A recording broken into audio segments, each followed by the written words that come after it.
और अब खबरों को विस्तार से देखते हैं। मॉनसून सत्र में हंगामा और शीतकालीन सत्र में निलंबन। जी हां, इस वक्त की यही बड़ी खबर है, इस पर बवाल हो रहा है। और कल शीतकालीन सत्र के पहले दिन राज्यसभा के 12 सांसदों को पूरे शीतकालीन सत्र के लिए निलंबित कर दिया गया। राज्यसभा के इतिहास में इतना बड़ा निलंबन कभी नहीं हुआ।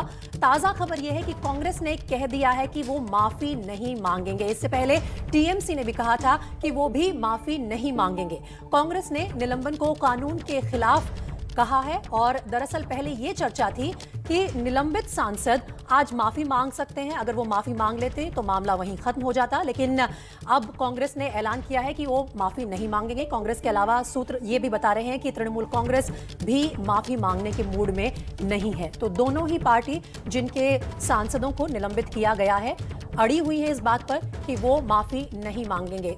मल्लिकार्जुन खड़गे ने कहा है कि कांग्रेस के सांसद माफी नहीं मांगेंगे। उनका जो निलंबन किया गया है वो कानून के खिलाफ है। चलिए आपको सुनाते हैं मल्लिकार्जुन खड़गे ने क्या कहा। ये माफी मांगने का तो सवाल नहीं है। एक दूसरा क्या है, किस ढंग से उन्होंने सस्पेंड किया है वो rules regulations business transaction rules के खिलाफ किया है।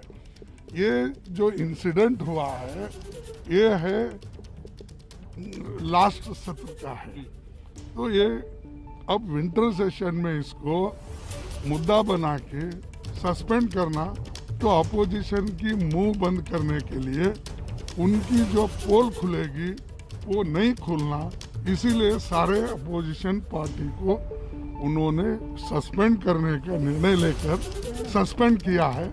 जो लोग उसमें नजदीक भी तो विपक्ष के 12 सांसदों के निलंबन पर कांग्रेस के नेता अधीर रंजन चौधरी ने क्या कहा है, सुनवाते हैं आपको। इस वक्त मेरे साथ मौजूद है अधीर रंजन चौधरी। सर, आप लोगों की जो बैठक है, क्या माफी मांगेंगे?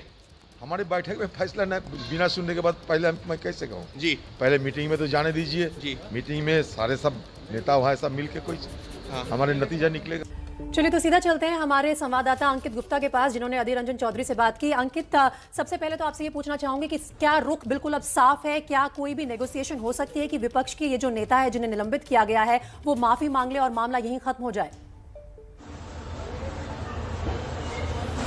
प्रीति, फिलहाल ऐसा दिख नहीं रहा है, क्योंकि कांग्रेस के अभी हमने सुना मल्लिकार्जुन खड़गे ने साफ कर दिया है कि माफी नहीं मांगेंगे। वहीं जो टीएमसी के जो सूत्र हैं वो भी ये इशारा कर रहे हैं कि माफी नहीं मांगेंगे। इन सभी पार्टियों का जो पक्ष ये है कि अगर माफी मांगते हैं तो उससे साबित होगा कि हमारे सांसदों ने कुछ गलत किया है, जबकि कुछ ऐसा गलत नहीं किया गया है। और सरकार के ऊपर अब ये विपक्षी जो सांसद हैं या विपक्षी जो दल हैं, आरोप ये लगा रहे हैं कि ये विपक्ष की आवाज दबाने की कोशिश है, क्योंकि सरकार को पता है कि कई सारे ऐसे मुद्दे हैं जिन पर विपक्ष एक साथ एकजुट है और सरकार को कटघरे में खड़ा कर सकता है। लिहाजा संसद के शीतकालीन सत्र की शुरुआत में ही इस तरीके का फैसला लिया गया है जिससे कि विपक्ष की आवाज को दबाया जा सके। हालांकि ये भी साफ कर देना जरूरी है कि संसद भवन में इस वक्त 2 बैठकें शुरू हो गई हैं। एक बैठक जो है जो टीएमसी की अब से जो 2-4 मिनट के अंदर शुरू होने वाली है, और वहीं जो विपक्षी दलों की जो एक बैठक है जिसमें मल्लिकार्जुन खड़गे, अधीर रंजन समेत तमाम विपक्षी दल के नेता हैं वो मौजूद हैं, वो जो बैठक शुरू हो चुकी है। तो दोनों ही बैठकों में आधिकारिक तौर पर जो है चर्चा करने के बाद में अपना स्टैंड क्लियर किया जाएगा। लेकिन अब तक की जो जानकारी है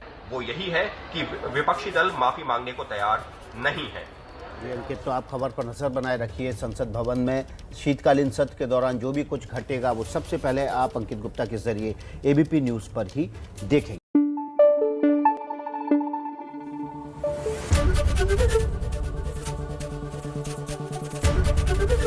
एबीपी न्यूज आपको रखे आगे।